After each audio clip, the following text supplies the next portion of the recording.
I'm very excited to be here this morning and for the warm welcome here in Canada. I feel like I'm coming up monthly, so I'm an honorary Canadian, I think, at this point.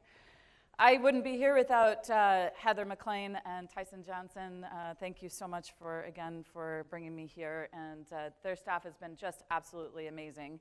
And to Mayor Brian and to the rest of the team here, thank you. All right, so I'm going to talk a little bit. That was a very long introduction, and so I'm going to give you a little bit of overview of the threat, and then I'm going to talk a little bit about what I'm seeing around the world. I have the really amazing opportunity to work with countries all around the world on their best practices, and so I'm going to bring some of those insights to you from my colleagues in Australia, United Kingdom, and the Netherlands, and elsewhere. So you'll see some of the things that you all have incubated, and that'll tee up for others to ask questions of them or of me. So, over the last 30 years, we have connected just about everything to the internet. Our citizens have become critically dependent. Our corporations can't operate without it, and all of those information communications technologies that underpin it. But unfortunately, the underlying infrastructure and those devices are insecure, which is why we're talking about cybersecurity on a regular basis. Our global economic growth, our countries are increasingly depending upon us to adopt that information communications technology, connect our citizens to the internet, to enable GDP growth and drive our modernization of our society. That internet connectivity and those digital technologies are a powerful enabler. They do enable GDP growth. They are modernizing our core infrastructures. They are allowing our citizens to obtain access to new information, to allow for the incubation of new technologies and for education and growth. But we have to ensure that that infrastructure and those devices are safe and secure. The internet opportunity can't be ignored. This year alone, there's a $3.7 trillion opportunity for our industries to develop and sell those technologies and services, that ICT spend around the world. So that's what our countries are positioning our corporations to do, to capture that spend. And over the next 3 years, we're seeing a $19 trillion opportunity of connecting people, places, and things, which we like to call the Internet of Things. The Internet of Things is going to continue to drive this economic growth. Over the near term, as we start to modernize our legacy infrastructures, we move to a smart grid. We update our manufacturing as we connect more and more of our businesses. Represents a $32 trillion opportunity for our economies, which is in our global economy is going to increasingly depend on that digital economy.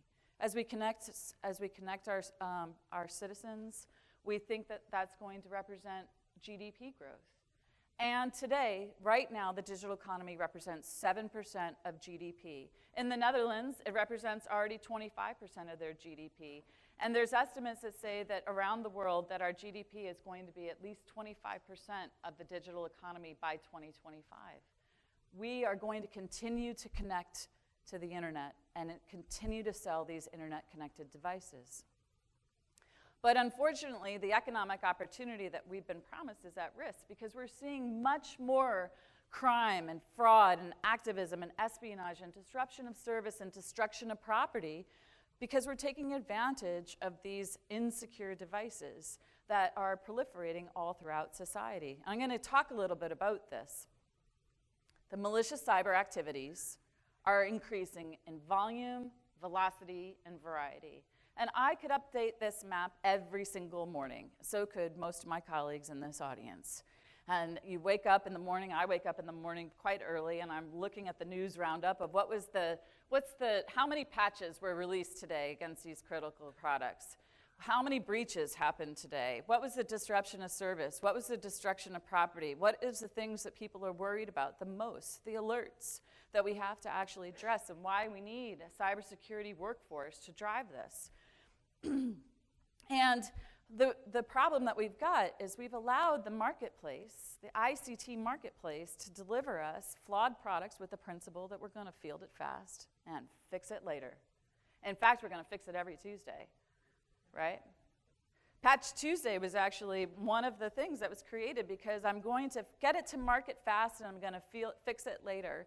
And just this month alone, Microsoft had over 60 critical patches in their software. And that's just Microsoft. Think about all of the different product and vendors that we have that are actually having to fix that software on a regular basis. And when they fix that software, that might cause an interoperability problem with another set of software. And so then we've got that issue just rolls into our enterprises, and we continue to have business disruption and other things that we have to address. I see a lot of head nods in the audience, right? And so this is what we have to deal with, this field it fast and fix it later. Well, it's compounded by the fact that we've got this beautiful technology that was created by a young man in high school, he's not in high school anymore, called Shodan. You can go to Shodan, go shodan.com. And you can go shodan.io, it's a little bit greater service. It's basically your targeting platform. Go right now if you wanted to. And it shows you that the vulnerable products are so easy to locate. It's an open source guide to unpatched systems. And many of our threat intelligence companies use this in order to find and look for your IP address and start to say, okay, well, what's vulnerable? What needs to be patched? And when you have something that easy that's publicly available, I don't need to be an exquisite intelligence service or military in order to actually find what's vulnerable out there. And then even worse, the underground marketplace for weapons and services and to buy your sensitive data is affordable and accessible. I can go on the internet and I only need a Bitcoin or a credit card. And I can actually I can hack an email account for under 100 US. I can spam, I can target Heather's or Colleen's computer with malware for under $1. And then what do we do with that, right? I can steal your personal, I can buy your personal identifiable information for a very affordable price. And so this is the status of what we are dealing with right now and why we're talking about the need for cybersecurity talent pool and why we have to pipeline these and get that into everybody's business area, because right now we have unpatched systems with the field it fast and fix it later, affordable weapons in the marketplace. And so now we've got, within that, 191 days. I get penetrated. It's going to take me 191 days to identify the incident has even occurred. And somewhere in this audience is some law enforcement. And they might actually be the ones that are going to tell you that you've been had, or one of your customers within the supply chain, one of your suppliers, or upstream or downstream. And then once you figured it out, it takes about 66 days to contain it. That's with good talent within your overall industry or your enterprise.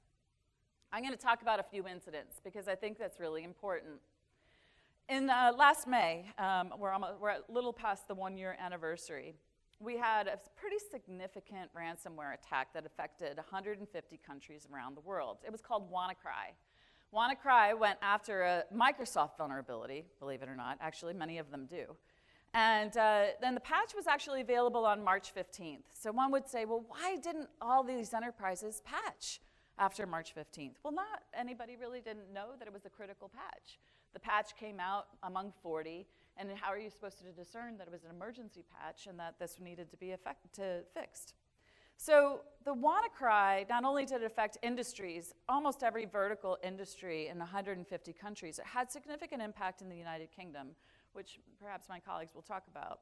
It affected 81 of the 236 national health trusts. So 81 hospitals are knocked offline. It affected patient safety. You can't come in, and you couldn't be serviced in the hospital, and surgeries were canceled, et cetera. But one of the things that people don't talk about, but you can find in the Inspector General's report of the United Kingdom is that it actually destroyed medical equipment. So it came into the hospital and ate through a lot of the Microsoft operating systems, right? Locked them up. That's what ransomware does. But it also then actually moved lateral into the equipment. And when the equipment gets ransomed, you can't unlock it with a Bitcoin. You have to actually replace it. So think about the capital cost, the capital replacement of having unpatched systems, WannaCry. Hundreds of millions of dollars of impact, and probably lives. A few months later, we have the exact same malware, or the exact same vulnerability exploited. And it's a new malware called NotPetya. And NotPetya also affected every business sector. Same, again, vulnerability exploited, but this time that malware was designed to destroy. It was a weaponized patch, came through an accounting software, and it went from the Ukraine to all of these businesses in less than 5 minutes. And in less than 5 minutes, if you had an unsegmented architecture, meaning you had no speed bumps or controls around systems, what happened was it destroyed everything in its path. And Maersk Shipping, one of the largest shipping container providers around the world, was affected significantly. In less than 5 minutes, they lost 4,000 servers, 45,000 computers and phones and endpoints, 2,500 applications, their entire backup data center, and they were knocked offline for weeks. Think about that. So when you get knocked offline for weeks, who's going to take your market share? Somebody who can actually deliver off of the 76 ports that you can't. Chinese overseas shipping company took 10% of Maersk's shipping in that few-week period of time. It cost them hundreds of millions of dollars, and they're still not really recovered. There were other companies that were affected at that same time. Federal Express had its entire accounting system destroyed. Merck Pharmaceuticals couldn't provide life-saving drugs. Mondello Company couldn't actually produce Oreo cookies. And you had others who all were affected by that particular malware. It has global impact and national impact. And this is why we need cybersecurity talent. In the United States, we just recently had another ransomware, and you might have heard about it because Atlanta was hit by ransomware, and it's considered one of the 100 resilient cities around the world where we're all supposed to be learning from each other as we move to more automated systems, as we adopt the smart grid, as we connect more and more of our businesses to the internet. But what happened was it too got ransomed, and it knocked 5 of the 13 departments offline. Emergency telephone services, water bills, limited communications, infrastructure requests, the court system, law enforcement, all were affected. So this is actually a digital disaster, not a flood. And it took them weeks to recover. What was interesting is that it showed in January that they weren't prepared. Their audit actually showed that they had outdated policies, outdated procedures. They had lack of controls and access with their systems, that they had unclear data classification policies, that they weren't ready. So it was no surprise that in April, or March, that they actually had that ransomware attack. This is important of why we have to keep our systems patched and secure. There are a number of government frameworks and industry frameworks and academic frameworks that are available to help understand and manage cyber risk. I've worked with and actually assessed a lot of them. And usually they're best in combination of one framework with another framework because you get multiple perspectives. When you start to look at more than a dozen of them, from international institutions like the International Telecommunications Union or the Organization for Economic Cooperation and Development, or the World Economic Forum, et cetera, and the academic ones, they all have very similar things. That you really have to strategically assess what is the value at risk in your government department, in your enterprise. Do you actually know what are the most critical digital dependencies that you have? The companies, the services, the infrastructures, the assets. Is it a port? Is it a key company? In the United States and in Germany, we've highlighted these are the top X companies that represent more than 2% of our GDP. In other countries we've looked at, these are the critical infrastructures that we have to protect. Still others are looking at, we need to look at the critical services that must be restored first. Energy, because everything depends on energy. Telecommunications, you can't have the free flow of goods, services, data, and capital across borders unless the internet is up and running. Telecommunications. And finance. And we have to start to look at what is the short and the long-term strategy for our countries, and how is it going to embed and cross-link to industrial policies and export-import strategy like you're implementing here in New Brunswick. The economic objectives that we really want to see that 7% of our economy be the digital economy and start to see the 4 to 10% GDP growth. And what are our national security priorities? Because we don't want to make ourselves less secure as we adopt and embed these information communications technologies? Do we actually understand what is weak and could be exploited? Atlanta didn't, Maersk didn't, other companies didn't for WannaCry, the National Health Trust. Do we know who's going to be in charge, who's going to coordinate at a national level and hold the industries accountable? We're not doing a very good job of that either across our countries. And do we actually start to think about resilience as core to the planning processes as we start to move forward? I developed the Cyber Readiness Index after having worked for 2 presidents of the United States. One, President Bush, was very national security oriented and the threat. The other, President Obama, was very much about the economics, that we need to adopt and embed information communications technology.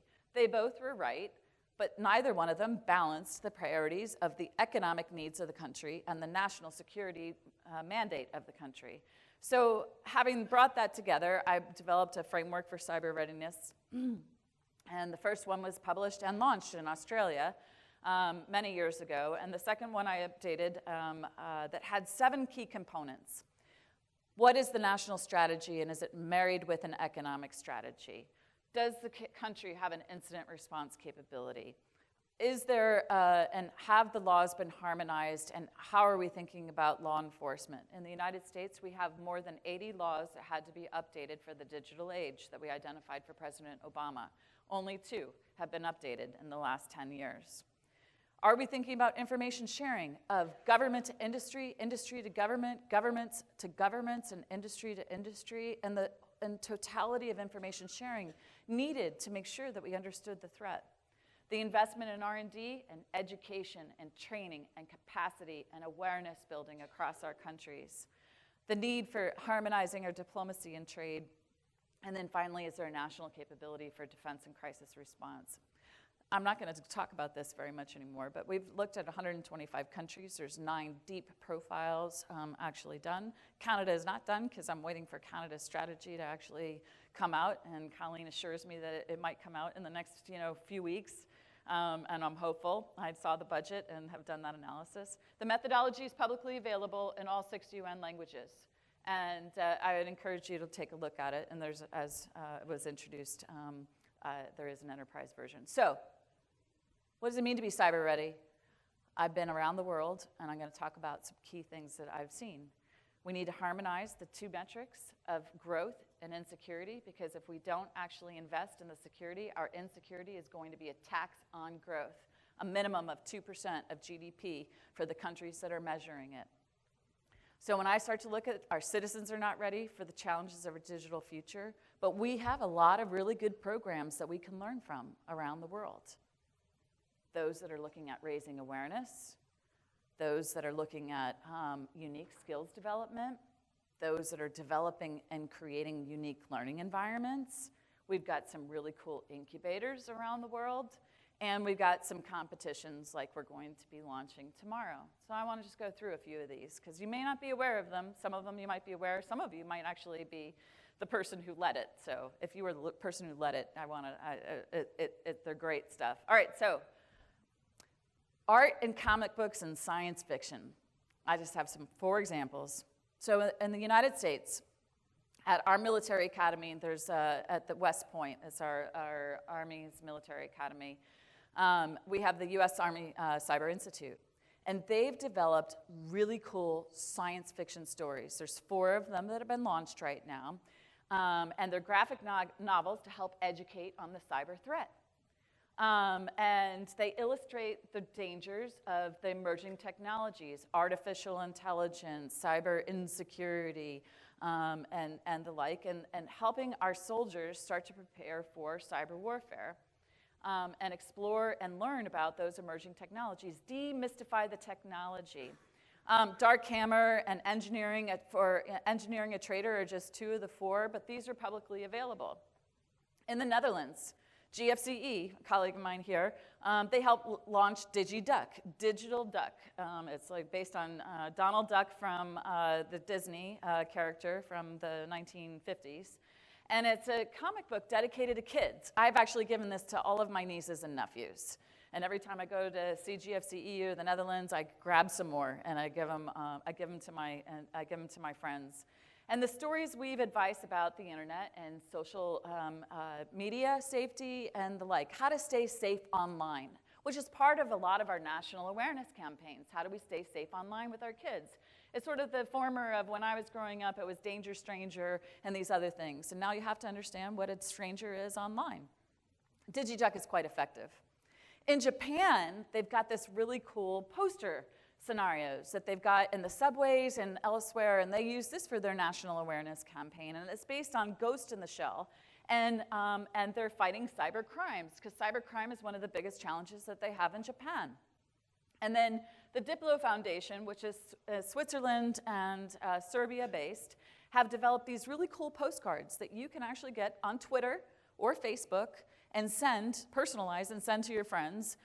Again, cartoon-based, and they actually have physical postcards, which is the ones I use to send to my friends. And the goal is to really raise awareness of the issues of cyber insecurity, more in the workplace and in the military. Art and comics and science fiction is a way to raise awareness. Now, if that doesn't work, then I go for the video and humor. And I have a class that I teach that I assign you have to watch the John Oliver Show. Anybody know the John Oliver Show? Yeah, okay, well, so I highly recommend John Oliver Show. This is on HBO, and go do the encryption debate, because it'll just bring tears to your eyes. It's just so funny.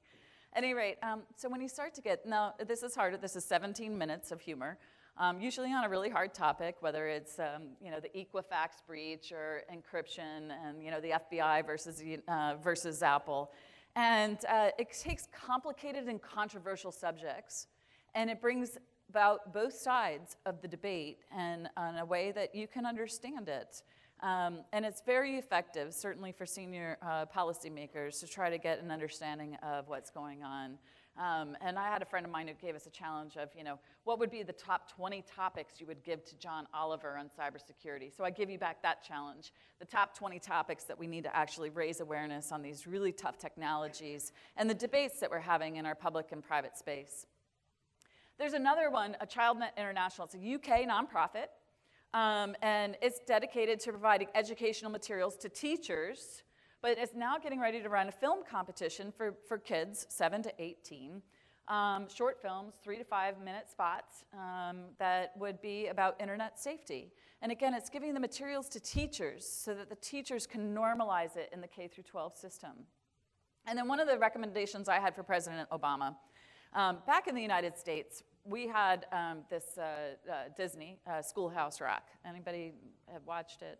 I can still sing most of the jingles. So it was like 50 some odd 3 to 5 minute commercials. And we used it in the 1970s in the United States as we were doing inter-school city planning and inter-school integration. And we found that in the 1970s, there was a lack of understanding of the United States history, of basic math, basic English skills, et cetera, and science, et cetera.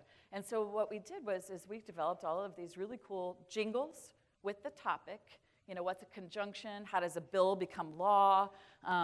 What is Newton's law? And all of these different things. And you can still remember these things because the concepts were great and they were simplified into 3 to 5 minute. And I recommended that we do something similar for school, like a new Schoolhouse Rock for the 21st century for our decision makers, because there's at least 50 or more topics in cybersecurity when you take from the deep technology to the big policy and diplomacy around it, that could we get it down into something you could watch from the White House to Capitol Hill and get the basics of a concept. And that's what we need. All right, so then we talk about girls. All around the world, we're positioning women in science and technology. And do we have female leaders that could be the examples? And how do we bring our girls up through the system? And that might seem unfair from a gender equality for the men in the audience, but we have some amazing women who bring a different perspective to the table. And when you bring harmonizing those teams, you have actually a more effective workplace. And girls think differently than boys, I'm sorry. So we have the Girl Scouts in the United States, and which I think is going to be spoken to at this conference, maybe, I don't know. But the Girl Scouts are launching a new badge. In fact, 18 new badges that are going to start to come out for science, technology, and maths, and with cybersecurity as the focus. And those new badges are going to launch in September of this year. And start to roll out of how do we actually get the girls in the public service and start to get these specific badge qualifications to start them early. And I can imagine in the future that that might extend to the Brownies, which is the wannabe Girl Scouts and the like. And so it is going to be really cool. And I could see this taking off. In the United Kingdom, they've got another initiative that they've started. It's called UK Cyber First Girls. And it's both a program and a competition. And let me talk about the program first. They will give you, and are pipelining the students into college, that they'll pay you £4,000 per year to actually go into the field of cybersecurity. And then they will guarantee you work in the summer, and again with a stipend per week, and then employment outside of school. And once you get done with your college degree, then they have a 3-year apprenticeship that is basically considered a master's degree or a post degree, and that will actually help them shadow into enterprises and the like. They also have a cyber competition for girls that they are managing in the summers, and again, the need for pipelining women. I just say that this is happening all around the world. NATO is getting ready to do a major event this summer in July, positioning women in science and technology. China and Morocco and Australia are positioning women for cybersecurity. And so this is sort of the emphasis of how do we bring girls into the pipeline. And I just take a look at these as 2 examples that maybe we can mimic here. Unique learning environments. So I had the opportunity to go to Serbia last year, and the Petnica Science Center is a really cool place where they're actually looking at, you have great skills, Tyson, in the technology, deep technology, and you show that in high school. Well, college is not for everyone, and so this is a specific, can we highlight the top talent in our high schools and bring them into a specific vocational school to continue to develop their capabilities in cybersecurity and hacking and science and maths so that we can bring them into our enterprises at an early age, that they don't actually have to go to college in order to, and they have a hack academy, STEM skill, et cetera. And it's a really cool program. My friends from Israel were highlighting it when I was there, and they're like, we're going to try to mimic some of this to bring this over into Israel. In France, they have the Hack Academy. All right, so you can be Dimitri, you can be Jenny, or one of these different characters, and it has both an online and an offline part of the Hack Academy. It fosters online education where you have to learn to crack the password or guess the password, and you have to learn to do online safe banking and payments and money exchanges, etc. And then it has an offline Hack Academy of teaching basic skills to students. It's really cool with the tutorials and actually the interaction. And again, it's online. You can actually go see if you can beat the clock of guess the password of Jenny's password or Dimitri's different system. And then you could do the offline academy, et cetera. And we've been talking about how do you actually bring this to the Francophone, the best practices over in France and other Francophone nations. And here is you're building it out for Cyber New Brunswick. Startup accelerators. I've had the opportunity to visit all of these places, and they're all really cool in their unique ways. All right, so we'll start up with Startup Chile. Startup Chile. Chile is got a unique geography that actually probably what they would say would limit travel.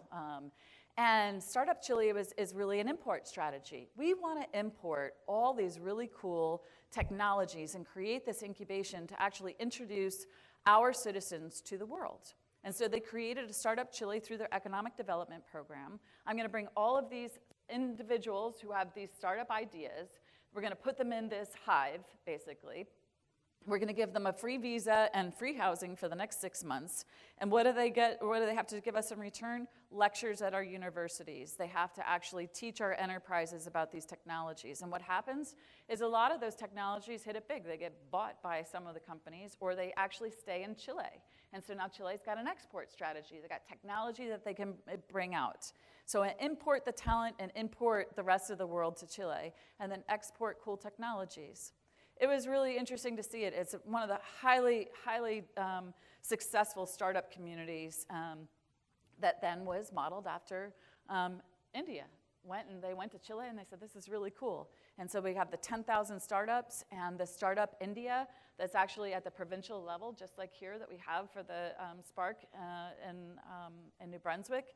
And it's really trying to create this micro ecosystem associated with the universities of how do I actually help and develop new technologies and create those, again, those ecosystems where we have this shared learning and we can actually develop technologies for India. Israel said it wants to be a top 5 cyber nation, and they have been working significantly on an export-import strategy. And Israel is doing a lot here in New Brunswick. Israel, they said that we're going to create a new epicenter of cyber, and it's going to have the military and intelligence services. It's going to have the investor community. It's going to have the academic community. And then we're going to create this startup accelerator community called CyberSpark. It's part of their national strategy. And it's got an association with Ben Gurion University and other universities. And it is where the US big companies are all investing there, and they're all creating hubs. Great foreign direct investment, right? They built it, now we're all coming. And now they're building some of the world-class technologies. Beautiful export strategy, because now we're all bringing those technologies back home to our countries. And so it's a really good ecosystem that they've developed, and again, something that could be mimicked elsewhere around the world, of bringing all of the talent, that ecosystem, the best and the brightest, to one place, and so that they can all learn. And then Australia is doing something very similar, accelerating, but now mid-stage companies and products and services. They want also to create an export strategy. They've created the Australian Growth Network, and I have friends leading that down in Australia. And again, because they want to move to a knowledge society and create those export products and put Australia in the map for being a leader in cybersecurity in the Asia Pacific. We have a lot of competitions. I'm going to start with a friend of mine. She was a leading hacker in the United States with 2 young children, and she wanted to actually help her daughter to become and learn the skill sets of her mom, and so she started DEF CON for Kids. It's now morphed into the Roots Asylum, but DEF CON for Kids was a really cool program that was developed in conjunction with DEF CON. And so DEF CON Las Vegas, largest hacker, and I'm going to talk about that last. But it was really teaching kids from age 8 to 16 on how do you break mom's and dad's network at home, and how do you actually compromise computers and mobile devices. Because if I can teach you now how to compromise it, then you're going to be prepared to make sure you design it right when you go into the workforce. And it was really, really making it safe to break the technology so you could fix it later and inform those technology providers. They even have a section where you can meet the feds so that you can actually go meet the government employees and learn what it would be like to go into public service and not just to go into the technology. And so it was sort of this, again, a safe learning environment to interface with military, law enforcement, our national security agencies, and et cetera. It's now changed into DEF CON for Kids through the Roots Asylum. Again, still teaching kids, but it's also now moving into videos and tutorials and other things that could be used that you don't necessarily have to go to Las Vegas or go to a specific camp to learn it, because perhaps you can't afford to, and the like. And so this is some of the things that we have going on in the United States at a very early age. You guys, we've got the Air Force Association Cyberpatriot National Youth Cyber Education Program. And Cyberpatriot was one of the first times that we actually then wanted to bring the competitions to the high school level, so secondary school. I had the opportunity to actually give the awards out to the first set of teams from the Cyberpatriot competition. So really capture the flag at the high school level. And you know that because you got Cyber Titan. It's going to happen tomorrow with the 10 teams. And I can't wait to see the challenge coin and the like. And best of luck to the 10. Can't wait to see what you guys do tomorrow. And then there's another competition that's going on in the United Kingdom called the Alan Turing Cryptography Competition. All right, so this is, it's where Ellie and Mike are competing in this mystery series. It's the Morphogenesis mystery series. There's 6 episodes, and during each episode, there's a new math puzzle or a cipher that you have to decrypt. And the kids can go online, can register, and so long as you basically decrypt it, you get a $25 or 25 pound to 35 pound Amazon gift card every time you break the puzzle or the cipher.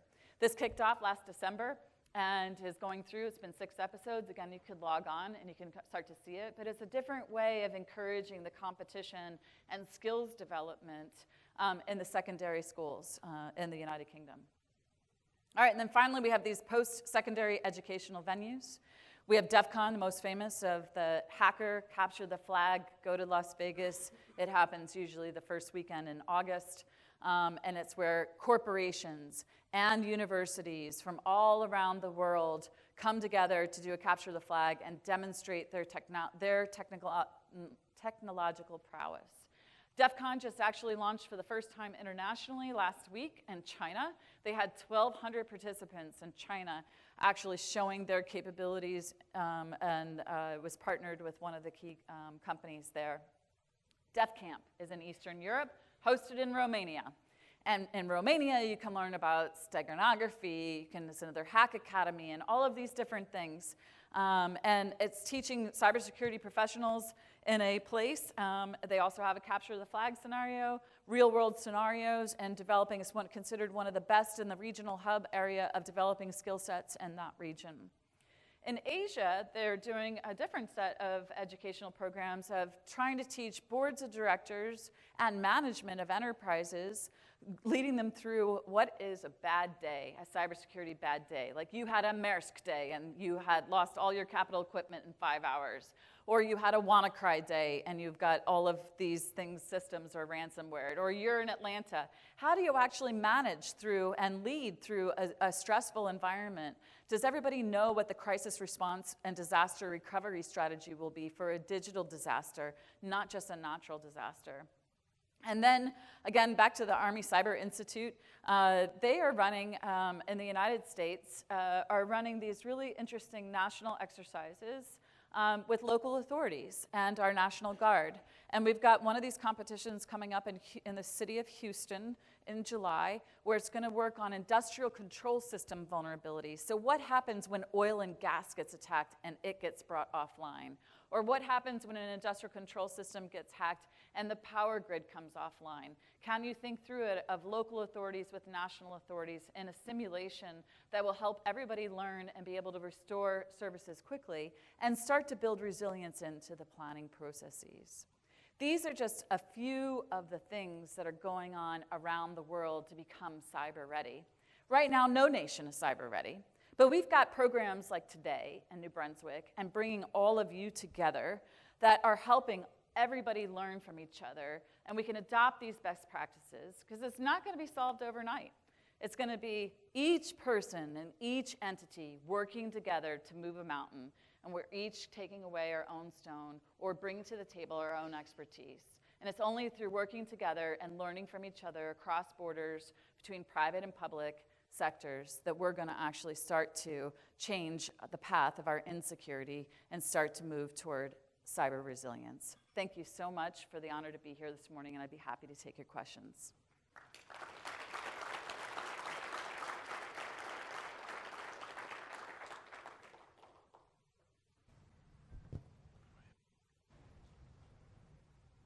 I know there's some square thing that you can toss. There we go.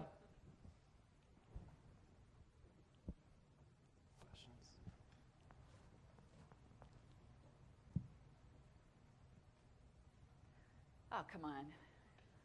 I overwhelmed you with all these international stories. Okay, we've got a question in the back.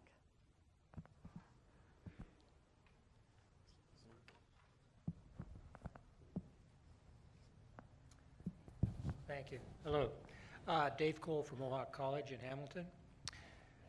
We've started a cybersecurity program, but one of the statements that I made is that cybersecurity should be taught like the English language or math, starting at a very early age. Does that seem to make sense to you? Yes, Dave, absolutely. Good morning. I think it really needs to start at kindergarten or preschool, to be honest with you.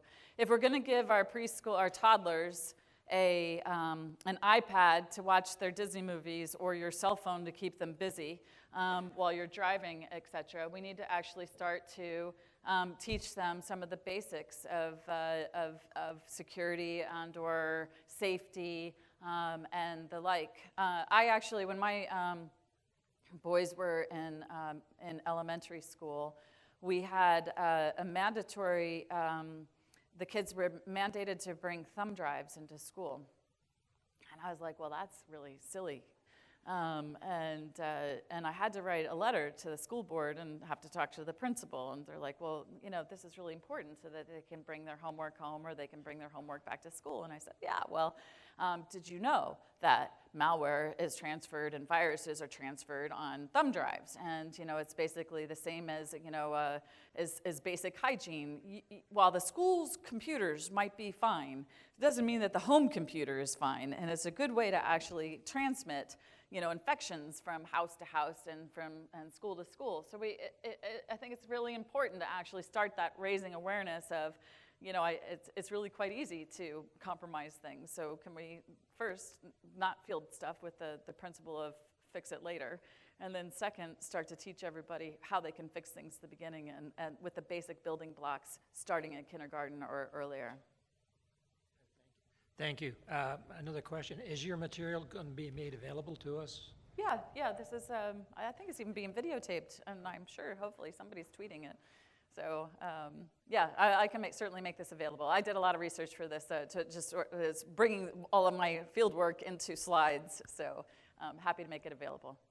One of the things that we felt was important is that we need to come up with a center for gathering all this information that's available for both academia as well as the industry. So I'm hoping we can plug into something like that. Yeah, so in the United States, George Washington University has received a grant for assembling a repository of all of the cybersecurity kind of, I don't even know, data, whether it's instructional programs or policy documents, et cetera. And I can put you in touch with Malcolm Byrne there at GW, as you can tap into that repository and potentially build with it, as opposed to recreating it. So, and there are other universities around the world that I could help tie back in. Perfect, thank you.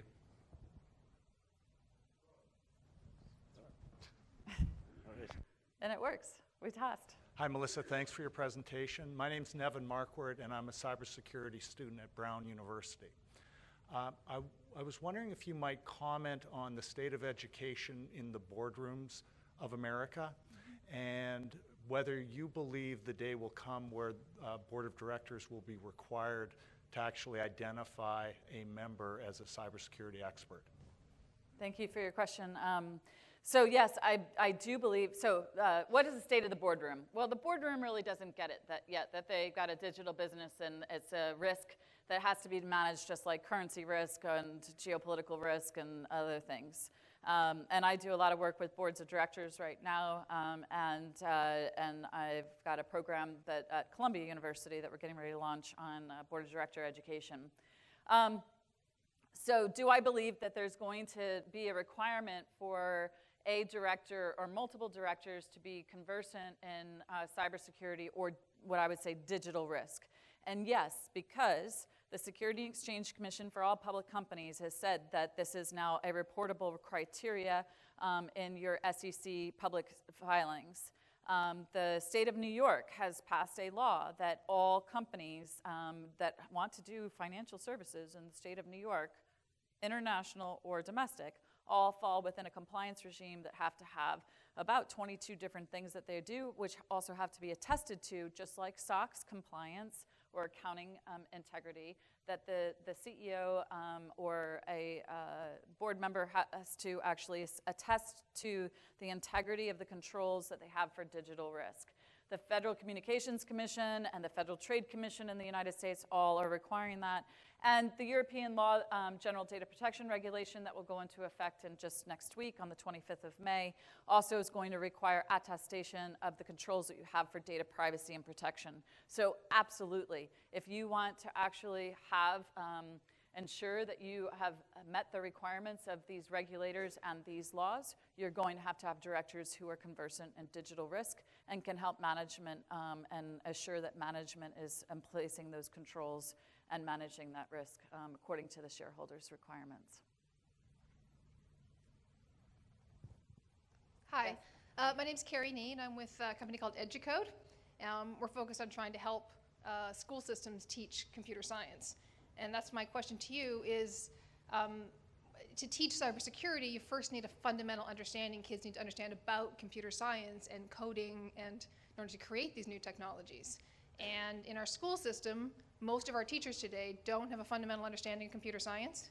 And although to graduate with computer science degrees, they then are lured into very high-paying jobs and trying to solve these types of problems. And most of them aren't going into teaching. And so there's a fundamental shortage of computer science educators in our school system. And so it's a disconnect. How do we teach computer science in our school systems most effectively?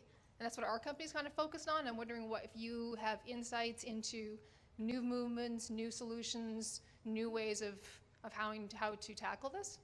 Thank you. So I think it's a great, Educode and other things like that are really important. But let me tell you what the computer scientists are not doing. Every computer science program around the world is teaching how to code and how to field it fast and fix it later. And there is not one computer science program that I can turn to that is actually limiting the functionality, make it work, but limit the functionality, make sure it can't be exploited, etc. And so we are perpetuating the problem because computer science is not doing their job of actually teaching them how to code, but how to safe code and eliminate all the extra functionality that's being exploited in all of our programs and all of our software. So when we start to get computer science right, then we actually have to start to bring in the basic engineering principles of cross-domain systems, and we need to bring the electrical engineering and other engineering principles that it actually has to be resilient upon coding as well, so that it can gracefully degrade as opposed to fail catastrophically, which is what we're seeing. And so you have to have that multidisciplinary with the responsibility that you're coding for something that's going to go in the core of an infrastructure, the backbone of the financial economy, and you have a responsibility to do it right. And so as you start to bring those things into younger K through 12 or whatever, I think it also needs to be coming into the university programs need to be completely revamped in teaching how we're doing the coding. Good morning. Hi. Welcome to New Brunswick. Thank you. My name's Rivers Corbett. I'm fortunate enough to be with Opportunities New Brunswick as their entrepreneur in residence. And so I work a lot with startups, small, medium-sized, emerging businesses. And CyberNB has got an amazing program called Cyber Essentials to help organizations in that field. But the challenge is getting the message out to these organizations that are stuck in mud, dealing with payroll, accounts receivables, marketing, and so on. And so my question to you is, in your journeys around the world, how is the message being delivered to those organizations which are serving the larger organizations that they really need to make this a priority? They don't have board of directors. They have kitchen tables. Can you talk about that, please? Yeah, so I think the Cyber Essentials program is really important. The United Kingdom, as you know, kicked it off, and it's being adopted in Australia and other parts of Europe. It's sort of the basic things that you need to have for enterprise security and the like. So how do you increase learning or that capacity at the small to medium businesses? Well, there are a lot of tools that are starting to come out from our economic development agencies and giving them the tools. But I think the most important thing is that looking at the ecosystem of a managed security service or the ecosystem of who can actually help you, that not everybody's going to be an expert, nor can you afford to be if you're a startup. But then how do you get that expertise at an affordable price point so that you can, in fact, get your idea to market and it's not stolen, illegally copied, and puts you out of business as you're still in the Series A, B, or and starting to move to a product to market. I think that we need to help build that ecosystem of the who can you turn to for providing that service at an affordable price point. But some of our governments are starting to put that SMB, small medium business package together of here are the basic things you need to think about, and then here are some of the vetted companies that you could turn to, which is what the United Kingdom is doing, and to turn to help you with your security of your business, or the vetted products that you could embed in your business that, again, are vetted by the local authority. So the conversation extends beyond simply just cybersecurity, because here's are things that you need to include to be a successful startup to small, medium-sized enterprise, which includes the whole conversation around cybersecurity. Don't make it a separate conversation? I think that it needs to be just part of your digital risk, that you're a digital business no matter what you think. Your IP is digitized. You're trying to move a good, a service, a product to market, and that you need to manage that risk just like you did with payroll risk, or the development risk cycle, et cetera, that it's all part and parcel to your business. And if you don't think about your business as a digital business, then you already have a blind spot or blind risk that could potentially put you out of business if you don't think about it responsibly.